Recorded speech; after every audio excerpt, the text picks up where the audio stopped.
부모님들끼리도 인사를 나눠주시기 바랍니다.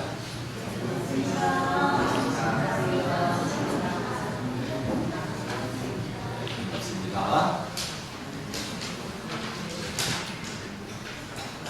오늘 말씀을 하시기 전에 본문을 읽겠습니다. 오늘 읽다가 내일 아궁이에 던지우는 들풀도 하나님이 이렇게 입히시거든 하물며 너희 일까 보냐 믿음이 적은 자들아 그러므로 염려하여 이르기를 무엇을 먹을까 무엇을 마실까 무엇을 입을까 하지 마라. 천부께서 이 모든 것이 너희에게 있어야 할 줄을 아시느니라. 너희는 먼저 그의 나라와 그의 의를 구하라. 그리하면 이 모든 것을 너희에게 더하시리라. 그러므로 내일 일을 위하여 염려하지 말라. 내일 일은 내일 염려할 것이요 한날 괴로움은 그 날에 족하니라. 이 말씀의 앞부분에는 뭐가 나오는지 아시죠? 그죠? 들에 핀 백합화를 보아라. 또 입히지도 않고 먹이지도 않지만 그 백합화의 영광이 솔로몬의 영광보다 더하였느니라 하는 말씀 다음에 오늘 이따가 내일 아궁이에 던지우는 들풀도 이 백합을 들풀이라고 하신 거예요. 들풀도 하나님이 보시기에 이렇게 입히시거든 하물며 너희가 뭐냐. 그러니까 뭘 먹을지 무엇을 입을지 걱정하지 마라 라는 말씀인데 그래서 이 단순하게 뭘 먹을지 입을지 걱정하지 말라는 말씀일까요? 솔직히 말해서 저 목사지만 뭘 먹을까 뭘 입을까 걱정해요. 오늘 한상에 서기 위해서는 어떤 옷을 입을까 생각합니다. 뭐 생각 안 하는 사람이 어디 있어요, 그죠? 이 얘기는 그런 걸 하지 말라는 뜻이 아니라 그런 생각을 하기 전에 뭐를 생각해야 되느냐. 먼저 하나님의 나라와 하나님의 의를 구하고 나서 그런 생각을 해라 하는 말씀이지 어떻게 뭘 먹을까 뭘 입을까 생각을 안 해요, 그죠? 특히 여자분들 아침에 일어나면 곱게 화장도 해야 되고, 그죠? 오늘 무슨 구두를 신고 교회를 갈까 어떤 옷을 입고 교회를 갈까 그거 빼놓으면 인생에 뭐가 있는데 그런 걸 생각하지 말라는 것이 아니라 그것보다 먼저 하나님의 나라와 그 의를 구해라 하는 말씀이에요. 흔히 하는 얘기죠, 그죠? 내가 똑바로 걸어가려면 어떻게 걸어가야 할까요? 어떤 사람이 미련스럽게 똑바로 걸어간다고 자기 발을 똑바로 놓으려고 생각하면서 걸어갔어요. 그러면 똑바로 걸어가져요? 아니죠, 그죠? 어떻게 할 때 똑바로 걸어가게 됩니까? 앞을 보면서 목표를 정해놓고 갈 때에 똑바로 걸어가게 되는 것입니다. 오늘 강의한 것처럼 걸어갈 때에 뭘 먹을까 뭘 입을까 생각하는 것은 둘째고 창조 목적을 먼저 생각하면서 걸어가게 되면 사람이 가는 길이 똑바르게 된다 이겁니다. 참고님께서 오늘 하신 말씀입니다. 아버님을 위해 하늘 부모님을 위해 2020년까지 7개국 국가복귀를 승리할 것을 결의했습니다.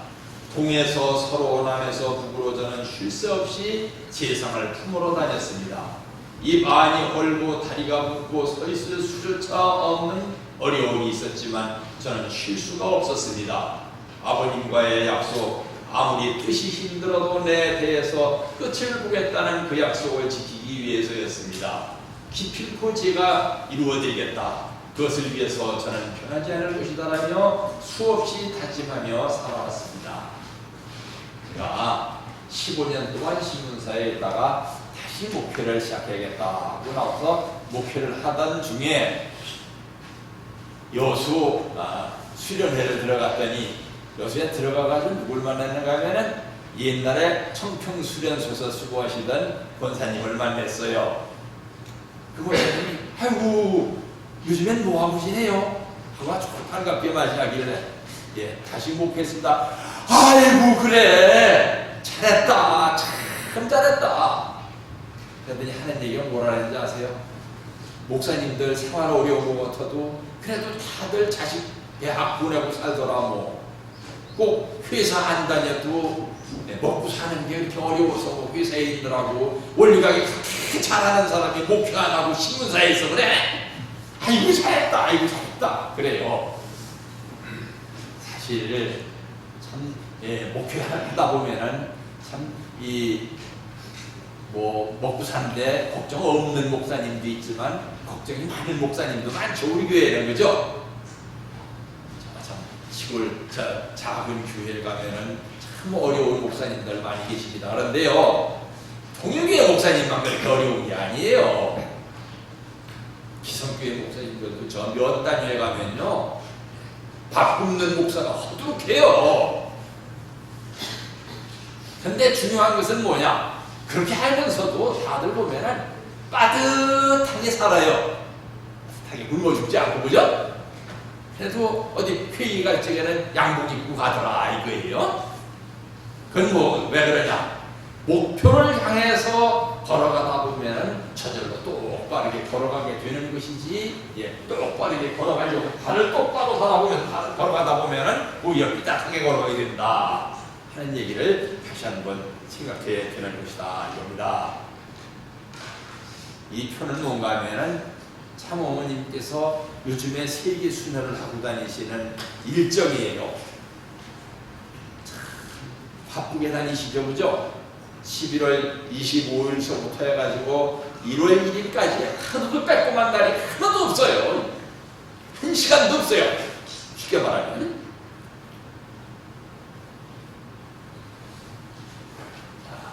이제 방금 여러분께서 영상을 보셨던 캄보디아 얘기를 들어갑시다.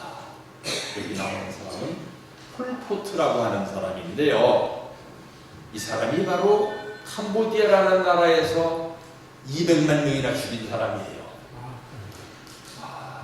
참, 척스위니 대위라고 하는 사람 이름 아세요 혹시? 척스위니 아시는 분 있어요? 일본의 원자폭탄을 떨어뜨린 조종사예요. B-29를 몰고 가서 자기가 가지고 가는 폭탄이 그렇게 무서운 폭탄인지를 몰랐대요.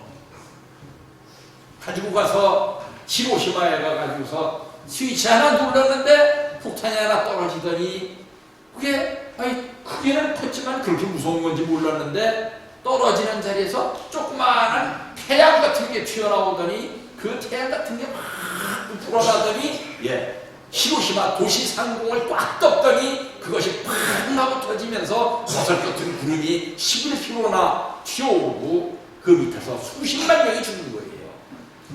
그리고 가서 이 사람이 정신이 상자가 됐어요. 척스윈이 대위가. 왜? 세상에 내가 태어나서 한 시간에 저렇게 많은 사람을 죽이다니 내가 미쳤어? 사람이 사람 죽인다는 게 쉬운 게 아닙니다. 그죠? 근데 이 사람은요 7년 동안 200만 명을 죽였어요. 그 200만 명도 그냥 200만 명이 아니고요, 그 나라에서 제일 공부하고 제일 똑똑한 사람만 골라서 선생했던 사람, 의사했던 사람, 이런 사람만 골라서 200만 명을 죽였어요. 이렇게 되면 나라가 어떻게 되겠어요? 나라가 바보들만 남은 나라가 되는 거예요. 공산주의자들은 되게 어느 나라를 점령하고 들어가면은 제일 먼저 누구를 죽이느냐, 머리 좋은 사람들, 똑똑한 사람들만 죽여요. 되게 약간 모자라고 나사 틀린 사람들만 공산당으로 자꾸 이래서 모집을 해요. 그래야 말만 잘 듣거든요. 뭐 생각도 안 하고. 이 사람이 그랬던 사람이에요. 그럼 이 사람이 왜 이렇게 했는가 하면요, 옆에 베트남이라는 나라가 있고 베트남하고 국경이 붙어서 캄보디아라는 나라가 있는데, 베트남이라는 나라는 옛날부터 소련하고 친했고요, 캄보디아는 중국하고 친했어요. 중국하고 소련하고 사이가 안 좋아가지고 얼마나 사이가 안 좋았는가 하면, 소련 사람들이 이 총하고 대포, 탱크 같은 거를 배를 가져가려고 하면 너무 돈도 많이 들고 시간도 많이 걸리니까 철도로다가 좀 가지고 가야 되겠는데, 그 철도로 가지고 가려면 중국 철도를 이용해야 돼요. 그래서 중국 이 탱크와 대표와 이 총과 이런 걸 갖다가 철도로 좀 가져갑시다. 그랬더니 중국에서 노 땅 통과 못합니다. 이랬을 정도로 둘이 사이가 나빴어요. 같은 공산주의 국가인데. 그러다 보니까 베트남이라는 나라가 공산주의 국가보다 통일이 된 다음에 베트남이 제일 먼저 어디를 쳐들어갔느냐? 중국하고 친하게 지내는 나라인 캄보디아로 쳐들어간 거예요. 공산주의 국가끼리 쳐들어가가지고 캄보디아에 노로돔 시아누크라고 하는 국왕을 쫓아내버리고 거기에서 공산주의 정부를 세웠는데, 아니 그럼 공산주의가 왕하고 친했다고요? 공산주의가 어떻게 왕을 인정을 해요? 예, 공산주의 전략 전술 가운데 보면은 최후진국 혁명이라는 게 있어요. 가장 머리 나쁘고 이 문명이 모자라는 나라에 들어가서는 추장들하고 협력을 해요.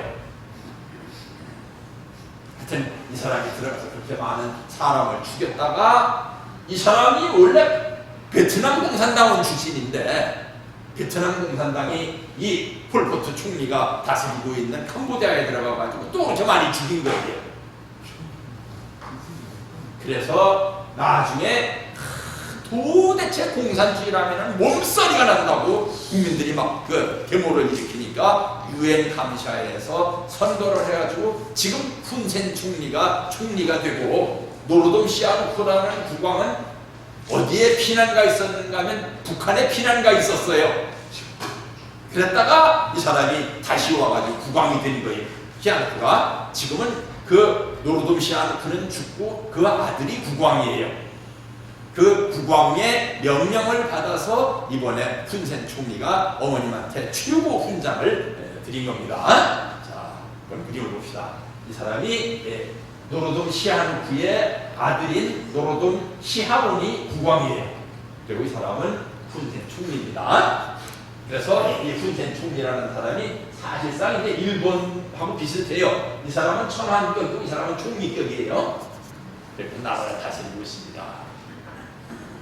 이건 영상인데요. 니제르 공항에 캄보디아에서 다양한 행사를 마치시고서 니제르 공항인데, 요거는 스틸상이고 요건 동영상입니다. 지금 이제 어머님이 내리신다면 니제리아 성부에서 공항에 비행기 앞에다가 레드카펫을 깔아가지고 국가 원수가 오는 것처럼 이렇게 행사를 해주는 거예요. 국군 의장대가 도열해 있죠, 그죠? 그래서 거기서는 군악대가 연주를 할 거고, 평판에도 막 울리는 가운데 어머니 내려오십니다. 이 사람은 지금 뭐 하고 있는 가운데는 대통령의 경호원인데, 이 나라가 치안이 굉장히 불안해요. 그래가지고 지금 경호를 하고 있는 거예요. 참 사실 모르는 사람들은 어머님이 이렇게 하루도 안 쉬고 비행기를 타고 다니신다니까, 야, 구경 잘하고 신나게 돌아다니는구나. 그랬지 몰라도 여행 계속해보세요. 그거까지 힘든 게 없어요.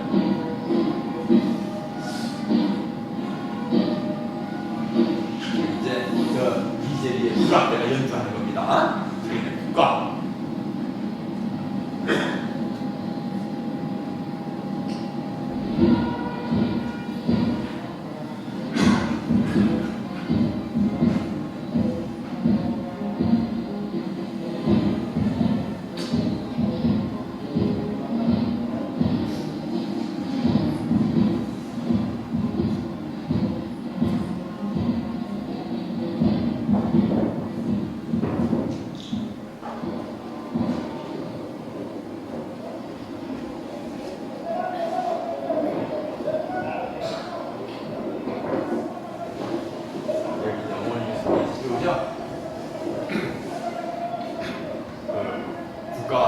의장대 대장이 전부 해들어 쭉 해놓고서 그 앞에서 이제 그 국가원수가 오면은 국가원수 앞에서 예를 올리는 겁니다. 그러면은 국가원수의 어머님이 이렇게 그 악수도 해주시고 의장대장한테 그러시는 장면입니다.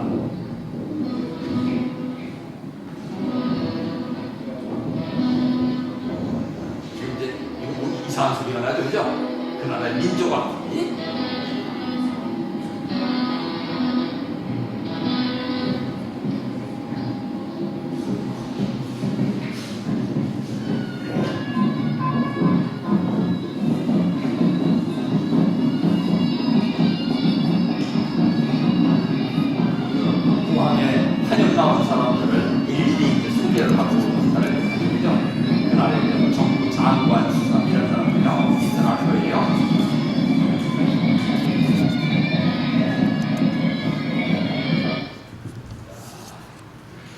이제 아까 표를 보니까 실감이 안 가죠? 어머님이 다니신 나라들을 한번 지도해서 보겠습니다. 여기가 어딘가 하면은 알바니아라는 나라에서 출발을 했어요. 그죠? 유럽에서. 여기서 비행기를 타고 쭉 오셔가지고 우리가 본 것이 캄보디아에 도착하셨어요. 캄보디아에서 행사 마치시고 옆에 타이완이라는 곳으로 가셨어요. 아까 캄보디아가 어느 나라하고 친하다 그랬어요? 중국하고 친하다 그랬죠? 그죠? 그 중국에 어머님이 하셔가지고 종교 행사를 하신다라면은 중국이 기장을 할까요? 안 할까요? 아니, 중국에서는 지금 미국에서 들어온 선교사들은 다 쫓아내고 종교는 전부 문을 닫게 하고 있는데 지금 시진핑이라는 사람이 그렇게 하고 있어요. 그렇게 하고 있는데 아니 중국하고 친한 이 캄보디아에 와가지고 국가 축복식을 했어? 하고 긴장하고 있는데 또 중국이 싫어하는 나라인 타이완에 가가지고 타이완은 또 국가 축복을 하신 거예요. 미국 사람이 누가 저 높은 사람이 타이완 간다면 중국에서 막 여기까지 올라간다 이게 사람이. 여기서 마치시고서 어디로 가셨느냐? 아까 보셨던 니제르 가셨어요. 니제르 가서 축복식을 하시고서 또 가신 다음에는 탄자니아 마치시고서 어디? 세네갈로 마치시고서는 어디? 남아프리카 공화국의 수도에 가가지고서 또 축복을 하시고 또 어디로 가시는가 하면은 팔라우로 가셨다가 남태평양에 있는 아주 작은 섬나라예요. 진주시보다 조금 맞습니다 나라가. 그 나라에 가서 또 축복을 하시고 그 다음에 또 가로지르고 어디로 가시느냐? 도미니카라는 곳으로 가시고 도미니카에 마치신 다음에는 미국에 가셔서 축복을 하시고 그래서 10개국을 이렇게 돌아다니는데 완전히 갈치자죠. 그죠? 힘든 여정을 지내고 계시는 분이다. 그래서 뭐라고 하셨어요? 동에서 서로 남에서 북으로 저는 쉴 새 없이 세상을 품으러 다녔습니다. 입 안이 헐고 다리가 붓고 서 있을 수조차 없는 어려움이 있었지만 저는 쉴 수가 없었습니다. 지난 주일에 제 설교 제목이 뭐였던가요? 지난 주일에 설교 제목이 뭐였던가요? 그렇죠. 어머님께서 이렇게 10개국을 다니시는 이유는 어디에 있느냐? 뭐하러 다니시는 거예요? 좋은 관계 많이 맺으러 다니시는 거예요. 어머님께서 사람들을 모아놓고 일남일녀를 수천상을 앞에 놓고 축복을 해주시는 거는 뭐냐? 좋은 관계를 맺어주시는 거예요. 그죠? 그래서 좋은 관계 많이 맺게라는 것이 참 중요해요. 그죠? 그런데 세상에 태어나서 좋은 관계를 맺고 가면 얼마나 좋은데 세상에 태어나서 수많은 원수 관계를 맺고 가는 사람들이 있어요. 그죠? 불행한 사람이죠. 그래도 저는 목사니까 말입니다. 이렇게 좋은 관계를 매일 맺으려고 이렇게 최소한 일주일에 한 번씩이라도 애를 쓰죠. 그죠? 그런데 여러분들은 어떻게 좋은 관계를 많이 맺으려고 애를 쓰겠어요? 전도를 많이 하고 또 전도 많이 하는 단계에서 한 단계 더 올라가서 뭘 하십니까? 훈독가정교회를 하실 날이죠. 그죠? 거기에서 좋은 관계를 맺어주시는 거예요. 그죠? 그 좋은 관계를 맺어주신다는 게 쉬운 게 아닙니다. 어떤 사람을 위해서 이제 축도를 해주고 나면요. 어떤 아주 그 영적으로 안 좋은 사람을 위해서 축도를 해주고 나면은 목사도요 힘이 쫙 빠져가지고 하루 종일 아무것도 못할 때가 있어요. 하지만 그 사람들을 위해서 축도를 해주면은 그 다음날 그날은 그렇게 힘들지만 그 다음날 언젠가는 좋은 복을 받게 되어 있습니다. 왜? 좋은 관계를 많이 맺어줬기 때문에. 그래서 이렇게 다니면서 어머니께서 하시는 행사는 나라마다 가셔서 똑같은 행사를 4개를 하십니다. 제일 먼저는 세계평화 청년연합 축제를 하셔요. 청년들을 모아놓고서 청년연합 축제를 하시고 그 다음에는 아까 서밋이라 했죠. 그래서 서밋은 뭔가 하면은 세계평화 정상회의라는 거예요. 그 인근 나라들의 국가 원수 대통령들을 전부 모아놓고 평화롭게 살아라 하고 축복을 해주시는 거예요. 그 다음에는 그 나라의 국가원수며 장관이며 도지사며 시장이며 심지어는 대만에서는 이장을 현직 이장 150명, 전직 이장 200명 해가지고 350명을 축복을 해주셨어요. 이장을. 그런 축복식을 해주십니다. 그 축복식을 해주시고서 축승회라는 거를 우리 저 공직자들도 그런 분들이 있더라고요. 끝나고 나서 이제 뭐 한번 잔치하는 거지. 축승회가 그게 아니에요. 이 축승회가 진짜입니다. 여기서 마지막 축복을 해주시는 거예요. 아까도 보셨죠? 이 축승회에서 어머님께서 생각지도 않으셨던 축복을 해주신 거예요. 무슨 축복을 해주셨습니까? 이 캄보디아가 잘 돼가지고 나중에 신앙의 조국인 대한민국이 통일되는데 캄보디아가 중요한 역할을 하도록 해라. 왜 이 캄보디아가 통일되는데 중요한 역할을 할 수 있겠습니까? 아까도 얘기했잖아요. 캄보디아의 국왕이 북한에 가서 몇 년 동안 살고 왔을 정도로 캄보디아하고 북한하고 친해요. 그러니까 그 캄보디아에 가가지고 어머님께서 축복식을 하시면서 뭐라고 하셨어요? 되지 못한 사상 때문에 이 나라가 굉장히 곤란을 겪어갖고 수많은 사람이 죽었다. 그러면서 공산주의에 대해서 완전히 일격을 하신 거죠. 그러니까 북한이 그게 기분이 좋을까요? 나쁠까요? 기분이 안 좋겠죠. 하지만 북한도 알아요. 뭘? 지가 잘못했다는 걸 알아요. 한번 인터넷 가서 찾아보고 하세요. 우리나라에 16개 언론사의 사장들이 신문사, 방송사 해가지고 16개 언론사의 사장들이 김정일이 북한에서 국가수반 일정에 초청돼 갔어요. 평양에. 그랬더니 김정일이 그 우리나라 16개 언론사 사장들이 온 자리에서 무슨 얘기했는지 아세요?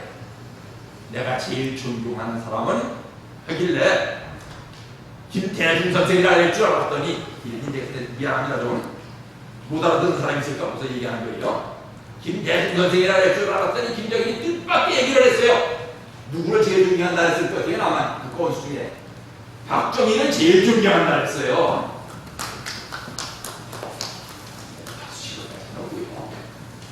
박정희가 제일 존경한대요. 왜 그러냐 했더니 그 신문사 사장님이 깜짝 놀랐을 거 아니에요. 남한에서 박정희 존경하는 사람이 별로 없는데요. 더군다나 언론사에서. 그랬더니 김정일이 하는 얘기가 그 못 살던 나라를 지금 이렇게 잘 살게 한 사람은 박정희 아니냐고. 자기도 박정희가 정치한 것처럼 정치를 해가지고 북한을 잘 살게 하려고 좀 애를 쓰고 있다. 그래서 KBS의 박상돈 사장한테 그거 내가 부탁한 거 가져왔습니까? 그랬더니 예. 뭘 받았는가 하면 박정희 대통령 때 뉴스 나가는 거를 비디오를 16개를 떠가지고 오라 그랬대요. 김정일이 미리 그 부탁을 한 거예요. 미리. 그래서 그 비디오 테이프를 16개를 주니까 고맙다고 내가 이거 아주 평생 잘 주고 오면서 교과서로 삼을 거라 그랬어요. 그래서 앞으로 캄보디아가 이 나라가 통일되는데 중요한 노릇을 할 거다.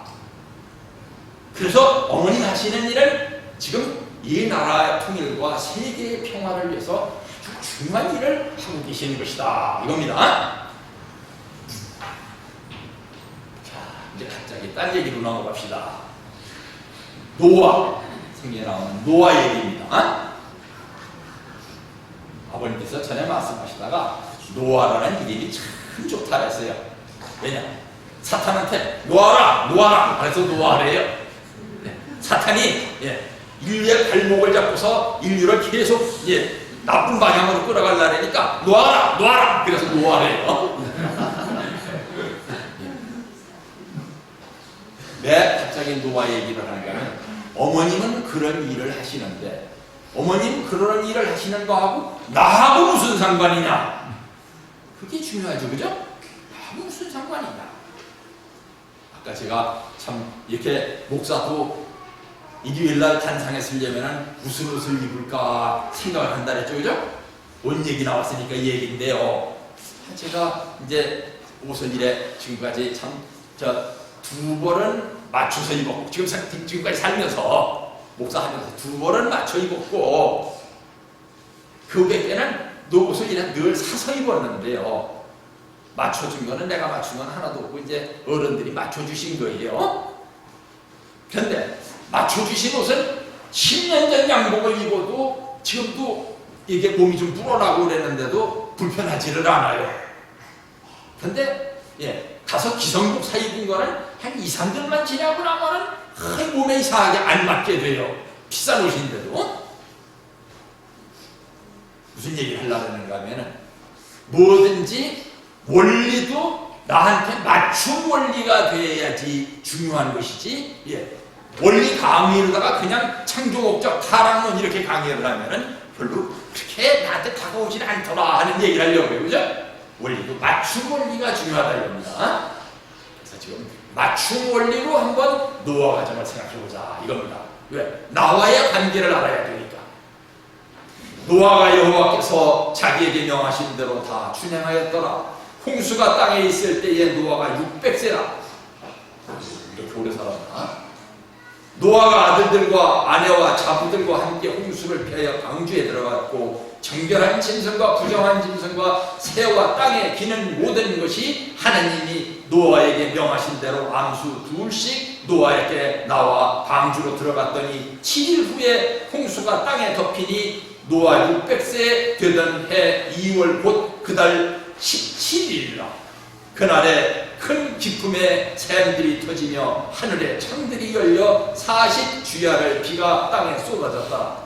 곧 그날에 노아와 그의 아들 셈, 함, 야벳과 노아의 처와 세 자부가 다 방주로 들어갔고, 그들과 모든 들짐승이 그 종류대로, 모든 육축이 그 종류대로, 땅에 기는 모든 것이 그 종류대로, 모든 새 곧 격양, 각양의 새가 그 종류대로, 물 지식이 있는 육체가 둘씩 노아에게 나와 방주로 들어갔으니 들어간 것들은 모든 것의 암수라. 하나님이 그에게 명하신 대로 들어가매 여호와께서 그달 그를 닫아 넣으시니라. 이 성경을 보면요, 참 이게 하나님의 말씀인 것 같다 하는 생각이 드는 것이 굉장히 합리적으로 돼 있어요. 사실 말씀을 드립니다만 이스라엘이라는 나라는 홍수가 나는 나라가 아닙니다. 이스라엘 나라는 장마 지는 나라가 아니에요. 1년 12달간 장마가 없는 나라예요. 비가 안 와가지고 이슬 가지고 농사 짓는 나라예요. 그런데 이 홍수 지는 데 대해서 이렇게 과학적으로 표현해놨어요. 여러분 혹시 홍수가 질 때에 그 홍수를 직접 당해본 적이 있으신가 모르겠습니다만 저는 한번 당해본 적이 있거든요. 있는데 물이 많이 내려가서 그 위에 물 한 타면 쓸리는 게 아니에요. 홍수가 나면 어떻게 됩니까? 땅이 꺼져요. 땅에서 물이 솟아올라가지고. 지금 그 얘기가 여기 나옵니다. 그죠? 홍수를 직접 본 사람이 아니면 노아 홍수를 이렇게 기록했을 수가 없어요. 이스라엘 나라에서. 여기에 나온 얘기를 한번 분석을 해보겠습니다. 이 성경에 노아 얘기가 나오는 장면에는 이렇게 많은 사람들이 같이 나오는데요. 제일 먼저 에녹이라는 사람이 나와요. 에녹은 누군가 하면은 노아의 증조 할아버지예요. 근데 이 에녹 얘기가 나올 때 얘기인데 성경의 말입니다. 한번 기억을 해보세요. 아담이 아들을 몇 명을 낳습니까? 아담이 아들을 몇 명을 낳았어요? 모르세요? 가인, 아벨, 셋 이렇게 3명을 낳았죠, 그죠? 그랬는데 가인이라는 큰 아들이 작은 아들을 죽이는 바람에 셋째 아들인 셋으로 가통이 넘어갔습니다. 그랬는데 가인의 아들 중에서도 에녹이 있고 셋의 아들 중에서도 에녹이 있는데 똑같은 세대에 에녹이 있어요. 똑같은 이름을 가진 에녹 중에 하나는 아주 악당이고 셋의 아들인 에녹은 얼마나 성자인지 나중에 죽을 때가 되니까 죽은 게 아니라 하나님이 데려가셨더라 이렇게 나와 있어요. 그 에녹이 있는데 노아의 증조 할아버지입니다. 아담의 6대손이며 아담의 셋째 아들인 셋의 5대손이 바로 에녹입니다.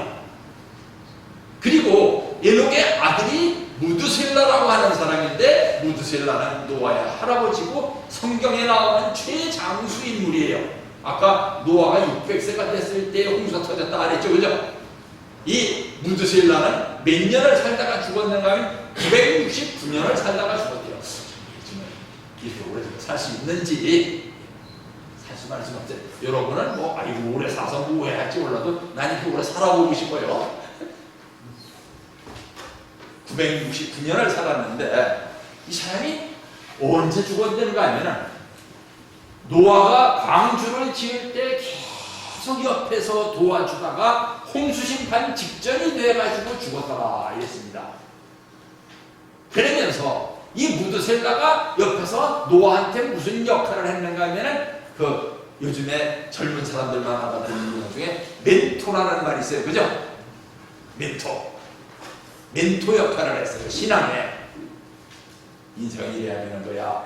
배는 이렇게 짓는 거야. 아니야. 이렇게 해야 돼. 하면서 끊임없이 계속 도와주다가 홍수심판 직전에 와서야 죽었습니다. 아이고 기왕이면 홍수심판 끝난 뒤에 다 구원받고 죽지.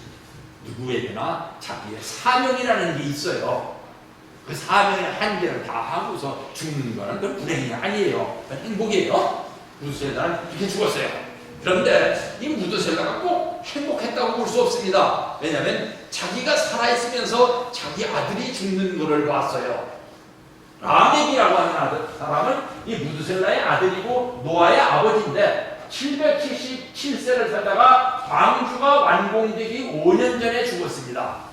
그러니까 자기가 살아있으면서 자기 아버지가 죽는 것을 보는 것, 참 아들이 죽는 것을 보는 것만큼은 덜 슬프지만 아버지가 죽는 거 보는 것도 참 슬프죠, 그죠? 할아버지가 살아계시는데 그 라멕이 죽은 다음에 노아가 태어나는데 이 중요한 것은 성경에 나오는 에녹, 무드셀라, 라멕 그리고 노아 여기까지 이렇게 사대가 전부 선한 사람들이었어요. 그러니까 이 노아라고 하는 훌륭한 사람이 태어난 거예요. 그래서 성경에 보면 노아를 당대의 의인이었더라 이렇게 나왔습니다. 그래서 노아가 120년 동안이나 방주를 지었는데 중요한 걸 말입니다. 성경에 성경에 안 기록되어 있는 건지 기록을 안 한 건지 혹시 원래 그렇게 된 건지 잘 모르겠지만 성경에 그렇게 돼 있어요. 노아한테 하나님이 슬쩍 방주를 지으라 할 적에 매일같이 나오셔가지고 방주 지어라 하신 것도 아니고 방주를 이렇게 지어라 하신 것도 아니고 방주 지어라 이렇게 지어라 한 번 가르쳐 주셔서 120년 동안을 안 나타나신 거예요. 그 120년 동안을 노아는 120년 전에 들었던 말씀 한마디를 생각하고 계속 120년 동안 방주를 지었습니다. 그런데 120년 동안 안 나타나시던 하나님께서 일주일 전에 나타나셨어요. 뭐 일주일 전에? 홍수심판 일주일 전에 나타나셔가지고 뭐라 했는가 하면은 이제 방주 다 지었니? 예, 다 지었습니다. 그러면 말이야 제사상에 올릴 수 있는 깨끗한 짐승은 7쌍 보통 동물은 1쌍 해가지고 세상의 모든 동물은 벌레까지도 다 방주에 들어오게 해라. 아이고 여러분들 보죠. 430쌍 하나 되니까 지금 막 그냥 입을 딱 벌리고 어렵다 그래죠, 그죠? 동물을 이렇게 다 모아드리라는 거예요. 이건 아마 430쌍 하나는 보다 훨씬 어려울까요? 쉬울까요? 좀 제가 어려울 거예요. 여러분 닭 혹시 잡아보셨어요? 닭? 마당에는 닭 한 마리 잡으려고 하면 이제 온 집안을 막 쫓아다니면서 잡히려고 해요. 근데 이거를 모든 동물 중에 제사상에 올라갈 수 있는 깨끗한 동물은 7쌍 보통 동물은 1쌍씩 전부 방주에 집어넣어야 해요. 그러니까 아마 이때 보지는 않았지만 노아가 자기 집안의 아들 얘들이 다 모아놓고 회의를 했을 거예요. 야 방주 짓는데 120년 걸려서 고생한 것도 이것도 무지하게 고생했는데 이제 홍수심판이 언제 있을지 모르지만 세상에 모든 동물을 다 들여오라 한다. 이거 어떡하면 좋으니? 너희들 애기들까지 다 데리고 나가서 좀 잡아와라. 그래 놓고서 한숨을 푹 쉬고 있는데 아들이 쭉 쳐들어오면서 얘기했을 거예요. 아버지 왜? 바깥에 좀 봐보세요. 가봤더니 동물들이 한 줄로 쭉 서가지고 방주를 향해 오고 있는 거예요. 무슨 얘기 하려고 이런 얘기를 하는 거냐면, 내가 내 힘을 믿고 뭘 하려면은 이렇게 힘들어요, 그죠? 닭 한 마리 잡는 것도. 그런데 하나님께서 도와주시면은 완전히 쉬운 거는 아니지만 그래도 상당히 쉬워진다 이거예요. 우리 통일교회에 와서는 내가 참 제일 서운했던 게 식구들을 바라보면서 꼭 뭘 해놓고 지가 했다 그래요, 그거를. 기성교회에 가보면요, 참 답답하면서도 속 시원한 게 뭔가 하면은 자기가 했다는 사람이 10사람 중에 3사람도 없어요. 대부분 사람들이 하나님께서 제게 은사를 주셔서 이렇게 됐습니다 이래요. 그러니까 자꾸 그 사람들은 복을 받죠. 통일교회에서 자꾸 지가 했다니까 하나님께서 복을 안 주시는 것 같아요, 내가 보기에는.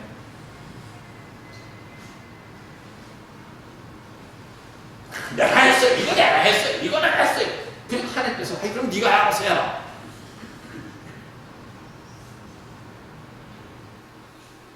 하나님께서 하셨습니다.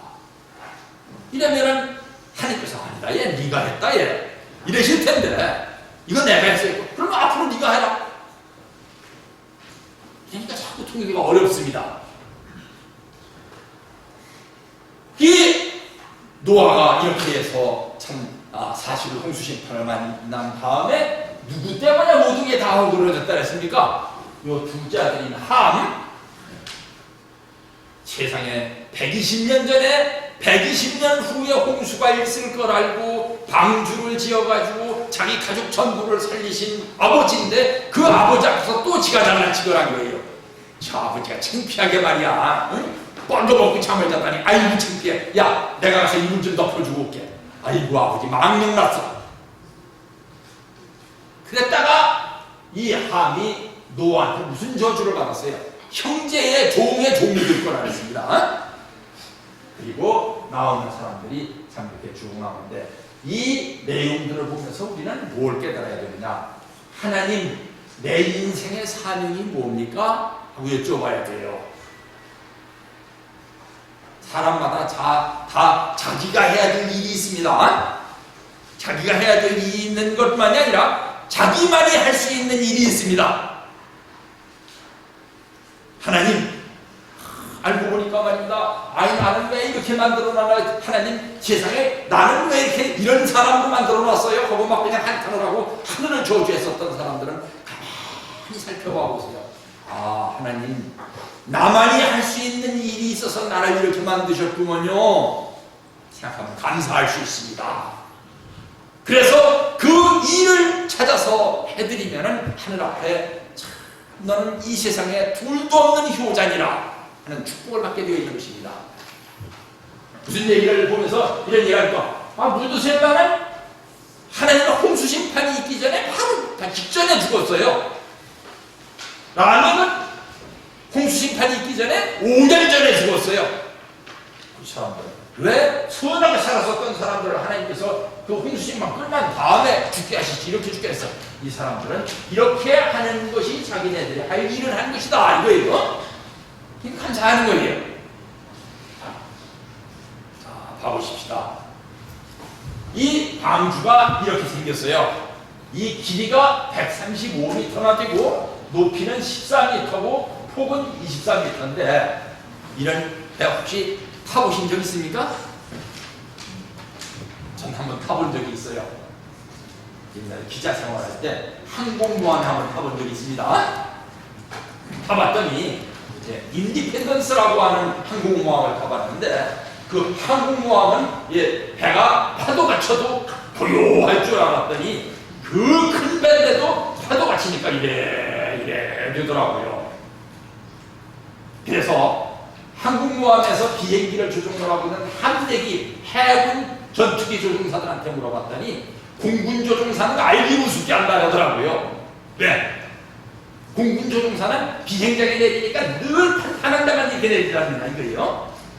함대기 조종사들은 배가 이렇게 되는 데를 비행기가 내리다 보니까 오른쪽 바퀴만 먼저 닿기도 하고 왼쪽 바퀴만 먼저 닿기도 하고 꼬리 바퀴만 먼저 닿기도 하고 무지무지하게 위험하대요.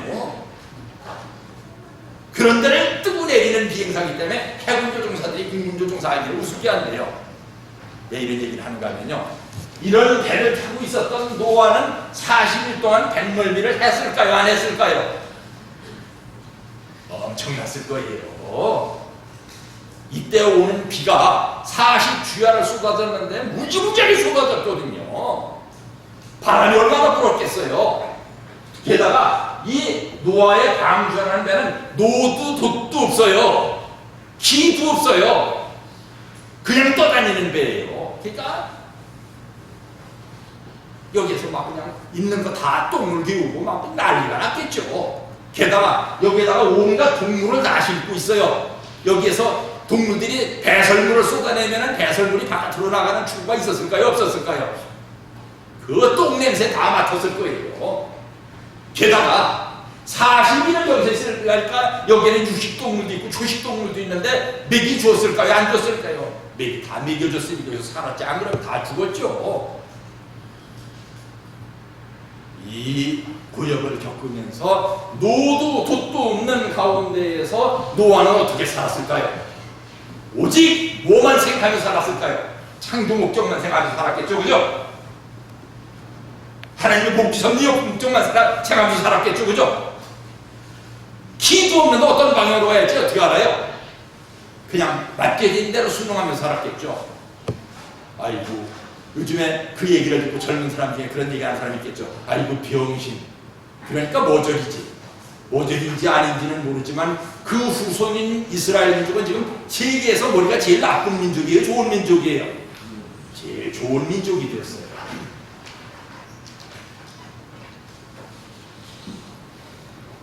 여기 성경 말씀은 참 귀한 겁니다. 뭐냐? 여호와께서 그를 닫아 넣으시니라. 무슨 얘기냐? 방주가 열려있는데 온갖 동물들이 다 들어간 다음에 하나님께서 문을 닫으셨어요. 근데 딱 닫아놓으니까 거기서 자기 마음대로 나올 수 있어요? 없어요? 완전히 우리나라 말로 절에 간 색시입니다. 그래서 이제 꼼짝 못하는 거예요. 죽으나 사나 거기 있어야 되는 거예요. 사실 따지고 보면은 틈에 축복과정도 그렇죠. 그죠? 이제 꽉 들어가서 하나님이 다 들어오셨어요. 이 안에서 사역하는 거예요. 이제 얘기를 돌려서 모세 얘기로 돌아가 보겠습니다. 왜 모세 얘기로 돌아가느냐? 모세가 어디에서 에집트 땅 남세스라는 데서 출발할 때 원래는 어떻게 출발하게 되어 있었는가 하면 이렇게 출발하게 되어 있었어요. 그죠? 이렇게. 그러면은 불과 21일이면은 가나안 땅에 들어갈 수 있는 거리예요. 천천히 걸어가도. 그런데 요거를 1차 치면 노정, 1차 노정에서 배반을 했기 때문에 21일이 21개월로 늘어났습니다. 이때 매 21개월로 늘어났어요. 이스라엘 민족이 지가 장난치게 했거든요. 하나님께서 너는 이렇게 해라 하는 거. 아 싫어요. 나는 이럴래요. 꼭 누구처럼 옛날 아담 해와처럼 에덴 동산에서 따먹지 말고 고이 자라나서 천국을 만들어라 했더니 아 싫어요. 난 내가 내 맘대로 할래요. 나 꼬이는 대로 할래요. 나 자존심 있고 나도 머리가 있어요. 나도 바보 아니에요. 내가 왜 애예요? 나 또 이래라 저래라 해요. 그랬다가 하루가 21개월 늘어났습니다. 그래가지고서 이렇게 참 고생하면서 살았습니다. 그 다음에 이것이 나중에는 어떻게 됐습니까? 21개월 걸러가지고서 가나안 땅에 다 갔거든요. 다 가가지고서 40일 정탐해가지고 오라 했더니 하나님이 시키는 대로 정탐을 안 하고 지멋대로 정탐을 해가지고 왔어요. 사실 지멋대로 정탐해가지고 왔다 하지만 그게 그 사람들이 와서 거짓말 한 겁니까? 아니에요. 12명의 대표 중에 10명의 대표가 와가지고 한 보고는 사실대로 보고한 거예요. 그렇지만 그 사실대로 보고한 것이 하나님 보기에 선했더라 악했더라 악했더라 이거예요. 그래가지고 하나님께서 40년 동안 잘못했으니까 40년 동안 떠돌아다니라 이런다. 그래가지고서 40년 동안 떠돌아다니다가 고생을 했습니다. 오늘 말씀의 제목이 뭡니까? 오늘 찬송 제목하고 같은 제목이에요. 내일 일은 난 몰라요. 노아가 방주에 들어가서 40일 동안 홍수심판을 당하는 동안 내일 일을 알았어요? 알죠. 모세가 이스라엘 민족을 이끌고 광야 노장을 가는데 내일 어디로 가야 될지 알았어요? 몰랐어요.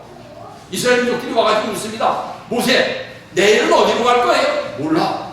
아니, 어디로 갈지도 모르면서 우리를 길을 인도한단 말이에요? 내일 아침이 되면 하나님께서 구름 기둥으로 인도해 주실 거야. 그럼 밤에는요? 밤에는 불기둥으로 인도해 주실 거야. 우리는 인도해 주시는 대로 가기만 하면 돼. 뭔 이런 멍청한 인간이 있나? 아니, 지도자가 돼가지고 어디로 가야 될지 방향도 안 걸치고 간단 말이야? 당신은 지도자 자격 없어. 많은 사람들이 모세한테 도전을 했고 모세를 비판을 했고 모세 거기서 살 것 같았어요? 아마 저 같으면 성질나서 야 네가 해봐 하고 때려치웠을 거예요. 그럼 모세가 그래 나는 바보야. 그렇지만 하나님께서 시키시니 어떡해. 그래 미안해 나는 바보라서 그래. 하지만 하나님께서 이쪽으로 가라 하시니까 가자. 응? 끌어안고 다독거리고 다독거리면서 앞으로 나갔습니다. 그러다 보니까 그 앞에 길을 가다 보니까 뭐가 나타났어요? 시퍼렇게 파도치는 홍해 바다가 나타났어요. 그러니까 그거 봐, 너 길도 모르면서 와가지고 우리 다 죽이려고 여기로 끌고 왔지. 이 뭐 같은 놈아, 죽이겠다고 난리를 쳤어요. 모세한테 돈을 들고 쳐들어갔을 거예요. 그죠? 왜? 뒤에는 애국 병사가 쫓아오는데 바다가 앞에는 있고 어떡할 거예요? 이 죽일 놈아 하면서 그냥 돈을 들어서 치려고 하는 순간에 모세의 일생은 늘 뭐만 했느냐? 하나님 앞에서 하나님 죄송합니다. 제가 잘못했습니다. 어떡합니까? 여기까지 이 백성 끌고 왔는데 이 사람들 다 죽이시겠어요? 제발 좀 살려주세요. 이 백성 살려주시는 게 저 살려주시는 겁니다. 그랬더니 하나님께서 자 지팡이를 들어서 바다를 한번 내쳐봐봐. 그래서 지팡이를 들어서 바다를 쳤더니 세상에 생각지도 못했던 일이 벌어진 거예요. 바다가 쫙 갈라지면서 그리 통과해서 간 겁니다. 그래서 이 사람들의 간 길은 전부 뭐냐? 내일 일은 난 몰라요. 내일 일은 난 몰라요. 그럼 어떻게 사니? 하루하루 살아요. 하루하루 어떻게 사니? 믿음으로 살아요. 그러면서 걸어간 것이 노아의 길이었고 모세의 길이었고 모든 선지자들의 길이었습니다. 이 사람들의 길은 계속 뭐였느냐? 끊임없이 하나님께 용서를 간구하면서 걸어간 길이에요. 그러면은 이 과정을 통해서 하나님께서는 노아도 그랬고 모세를 그랬고 뭘 하셨느냐? 사명을 완수하기 위한 자격을 갖추게 했다 이거예요. 왜 그렇습니까? 노아가 이제 방주의 문이 다 열리고 신천지가 열리면은 뭐를 해야 될 사람이에요? 생육하고 번성해서 만물을 주관해야 될 노아입니다. 그죠? 만물을 주관하려면 만물 주관하는 게 쉬워요? 만물 주관하는 게 얼마나 어려운지는 몰라도 저 진주교에 와가지고 보니까 진주교의 식구들 내 맘대로 하는 것도 참 불가능하더라고요. 참 어려운 일이에요. 근데 이걸 뭐 어떻게 다른 방법이 없으니까 뭐만 해야 하나님 죄송합니다. 저 정말 아무것도 못해요. 제가 무슨 능력이 있어요? 이 식구들 여기까지 끌고 와서 죽이시겠어요? 제가 죽을 테니까 우리 백성 좀 살려주세요. 모세의 일생은 계속 이런 일생이었고 노아의 일생도 120년 동안 그런 일생이었습니다. 왜? 아마 이 큰 배를 지은 거 외엔 노아는 돈깨가 있었던 사람이에요. 그죠? 돈도 없는 사람이 120m 넘는 배를 어떻게 지어요? 자기 재산 톡톡 털어가지고 이 배를 하나 지었을 거예요. 그랬을 때에 자식이며 마누라며 며느리들이며 와가지고 계속 무슨 얘기 했을까요? 아버지 망령이라도 참 보통 망령이 아니고 아버지 치매 걸리셨죠? 냈을 거예요. 우리 식구 다 죽이려고 작정을 했죠. 그러는 가운데서 걸어가는 것이 노아의 길이고 그러는 가운데서 걸어가는 것이 모세의 길이었던 것입니다. 그러면 이 사람들이 사명 기간이 끝나서 영계로 갔는데 영계로 간 뒤에 어떻게 되느냐? 모세가 죽었어요. 모세가 죽은 뒤에 이스라엘 민족이 다 망할 줄 알았어요. 다른 사람들은. 근데 여호수아라는 사람이 있었어요. 여호수아가 모세보다 못한 지도자였느냐? 여호수아 무대했습니다. 그죠? 그 후임자가 사명을 완수를 했고 후임자만 사명을 완수를 했느냐? 그 후손들이 복을 받아가지고 오늘날 바본 줄 알았던 이스라엘 민족은 세계에서 최고 머리 좋은 민족이 됐다 이겁니다. 그래서 어떤 학자가 노벨상 받은 사람들을 통계를 내봤더니 전체 노벨상 받은 사람 중에 30%가 유태인들이었었다 이거예요. 내일 일은 난 몰라요. 하루하루 살아요. 하루하루 그냥 되는 대로 살아요? 아니요. 창조 목적을 생각하면서 살아요. 하루하루 뭘 생각하면서 살아요? 복귀선 이 목적을 생각하면서 살아요. 하루하루 어떻게 살아요? 참부모님 심정을 생각하면서 살아요. 아이고 이 모정이 인간아, 이 우매한 인간아, IQ가 2자릿수 인간아, 넌 IQ가 돼지보다도 못하구나. 벨소리를 다 듣고 살지만 통일교회 2세대를 봐보세요. 바보들만 나와요? 야, 저 어머니 저 아버지에서 어떻게 저런 자녀가 태어났지? 그런 자녀들이 제가 보기에 제 대학생들만 20년을 지도를 했습니다. 참 많이 봤어요. 요 가까운데 딴 데 아니고요. 창원 옆에 대산이라고 있어요. 그죠? 아이고 그 어머니 아버지 바보는 참 솔직히 말해서 별론데 거기서 서울대학생이 3명이나 나왔어요. 뭐 세상에서는 그래요. 요즘엔 뭐 흑수저에서 금수저 나오기는 틀렸다고. 그건 그 세상 얘기고 통일교회는 흑수저에서 금수저 많이 나왔어요.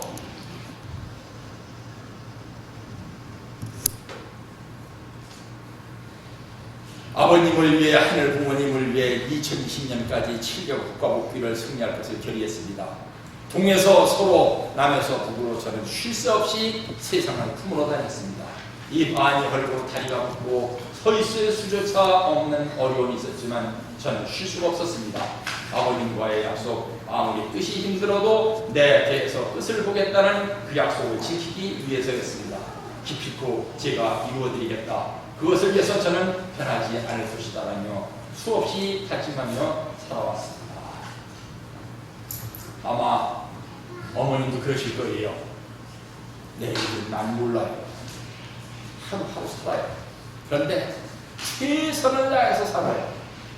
뭘 위해서 최선을 다해 사느냐? 아버님과 약속했었던 일을 이루어드리기 위해서 최선을 다해서 살아요. 이런 기간 동안 장모님께서는 우리에게 숙제를 하나 주셨습니다. 나라를 위해서 이 세계 순회가 끝날 때까지 특별정성을 좀 들여다오. 특별정성을 들여달라는 게 물론 참어머님을 위해서 특별정성 해달라는 것은 아시죠? 그런데 참어머님을 위해서 특별정성을 들여다보면 어떻게 되느냐? 나도 참어머님의 그 노정에 동참해서 참어머님이 승리하시는 날 나도 승리할 수 있다 이거예요. 우리나라 사람들 보면 그게 하나 모자라요. 뭐 모자라냐? 제가 중학교 때 중학교 교장선생님한테 들었었던 얘기예요. 어느 날 미국의 어떤 어린이가 막 세상에 무슨 천원을 나왔더니 쫓아가서 엄마 아주 기뻐하길래 왜 이렇게 기뻐하니? 예, 제 그림이 학교에서 1등으로 걸렸어요. 그래가지고 엄마가 증발인 줄 알고 쫓아가 봤는데 그 그림 밑에 이름이 다 붙어있는데 자기 아들 이름은 없어요. 아니 여기 네 이름이 없는데 그랬더니 이 1등한 그림 그릴 때 내가 물을 떠다 줬어요. 그 미국령 저 책 보면 흔히 나오는 얘기입니다. 이 물을 떠다 줬어요. 그러니까 그 미국 부인이 그래 얘 축하한다 그랬습니다. 얘 바보야 그랬던 게 아니라. 근데 한국에는 뭐라 그래요? 우리나라 엄마 아빠들은 그래 걔가 1등 하도록 이 등신아 물이나 떠다 주고 있었단 말이냐? 한 20년 전 얘기입니다만 우리나라 대학생들이 걸핏하면 하던 얘기가 있어요. 뭐 가수가 노래 와서 노래할 때 그 뒤에서 넣어주는 그 합창단들이 있습니다. 그 백댄서라고 그래요. 저 천하에 소갈머리 없는 인간들이라고? 그게 소갈머리 없어요. 영화 만드는 사람들 가보세요. 영화 다 끝난 다음에 스텝이라고 한 200명 이름이 쭉 나오죠. 거기에 하나 이름 들어가 있다고 얼마나 자랑스러워하고 다니는데요. 참부님께서 승리하셨어요. 하늘 부모님과 천인 참부님의 주권이 서는 날 같이 정성으로 동참했었던 그 명단에 우리 진주교회 식구들의 명단이 모두 다 들어가기를 참부모의 이름으로 축원합니다. 다 함께 기도하겠습니다. 하늘 부모님, 천진 참부모님 감사드립니다. 저희가 사는 생활은 내일을 말 수가 없는 생활입니다. 하지만 오늘은 최선을 다해서 살고 그 최선을 다해서 사는 삶 가운데서 오직 하늘 부모님과 천진 참부모님을 생각하고 창조 목적과 복귀 섭리 목적을 생각하면서 사는 가운데 아버지의 축복이 임하시어서 저희 진주 교회에는 물론 진주 도성을 살릴 수 있는 아버지의 은총이 내리실 것을 믿고 원하옵나이다. 아버지의 뜻을 이루셔지는 날 저희도 그 승리의 자리에 동참할 수 있도록 인도하여 주시옵소서. 전체를 모두 아버지 앞에 탁드리면서 이 모든 말씀을 축복 중심 가정인 예수님 이름으로 보고 드려사옵나이다.